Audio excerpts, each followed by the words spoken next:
Hello, my name is Rena Keene. I'm with the Niles S&A Silent Film Museum, and I'm going to tell you about Master Herbert Rice today. A little while ago, his family came in and presented us with a few items of his to share with the world.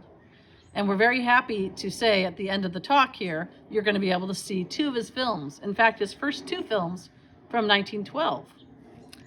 So here is a picture of him as Buster Brown.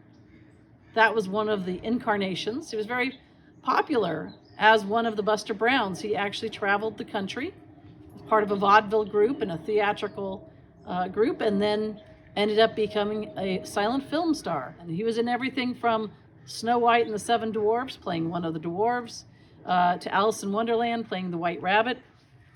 And here's another picture from one of his roles. This is from Sawwood from 1913. And he worked for the Punch Company, which is, I think, a lesser-known company. This is a really exciting item. This is his cane. He was a small guy, and 1.5 yards of material would evidently make him an entire suit outfit with an extra pair of trousers. And you'll be able to read more about that because we have this newspaper article from 1905 that we're going to have available on our website for you to peruse. And it's from the San Francisco Bulletin. It tells you more about his time at Buster Brown.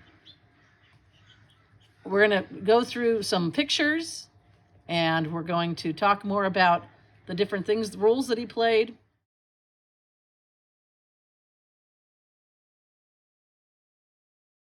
Herbert Henry Rice. Born to Captain Herbert Hardin Rice and the former Mary Jane Dewey, also known as Jenny, on January 21, 1887, in Kent County, Rhode Island. The second son in a family of 9 children, he had 6 brothers, whose 2 sisters we'll hear more about soon. He was known as Blue to his family. His descendants assumed that was a nickname due to the poem Little Boy Blue. He became a stage actor, performing in vaudeville shows and theatrical productions, before making at least 23 films during the silent era. His most noted stage role was of Buster Brown, which allowed him to tour around the country, performing all around the United States. Here is a listing for a show in San Francisco in 1905. An article appeared in the San Francisco Bulletin newspaper in conjunction with that performance, where he explains how he came to work on stage and a bit about his size. The show business is a funny business, anyhow, and there are a lot of funny people in it, he said. Then I wanted to know what Master Herbert Rice was before he was Buster Brown. He was a down east Yankee. Yep, I was born in the small town of East Greenwich, Rhode Island, and it was there Gus Hill found me 3 years ago. It has only 2,800 inhabitants, so I wasn't so hard to find, if I'm small. I was going to school when I wasn't fishing and hunting. You see, I was too small to be taken into school until I was 9, so that was what made me so slow. I shall be 21 next January. Sure. So Buster Brown continued to reassure me. Another thing was said. His great moving spirit of unrest stays confined in 39 inches in his shoes and 40 pounds in buoyancy. I've grown 5 inches in the last 3 years, and I used to weigh only 29 pounds, but I don't want to grow any more. I'm just right for my business. We're sharing the entirety of this article, as well as other news pieces, along with photos and other information gathered for us by his family and additional research we've come across on our website, so make sure to look that up. Herbert's older sister, Eva Bell, is credited with keeping up with Master Rice's career by clipping news articles and saving postcards and photos from his many adventures.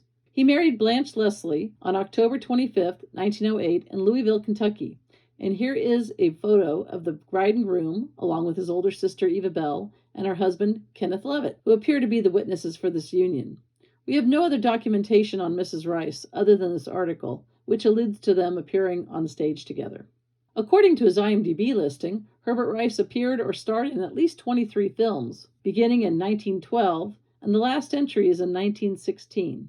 Herbert Rice's younger sister, Anna May, joined him on stage in a few years. She, too, was a little person and was just as skilled a performer. She was in at least one film, the most famous and beloved version of The Wizard of Oz, released in 1939, appearing, as you guessed it, a Munchkin. Anna married a gentleman named Fremont Leslie, and they had a daughter together, and a long union.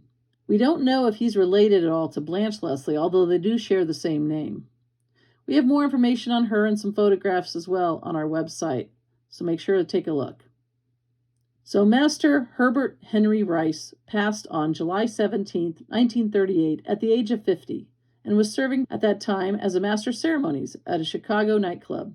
The Rice family had a burial plot in Rhode Island, which they had prepared to include Herbert, letting him know there was a place for him if he so chose to join them. But he never did go back home. Instead, the Actors Fund of America paid for his burial, and he now rests at Wunders Cemetery in Chicago.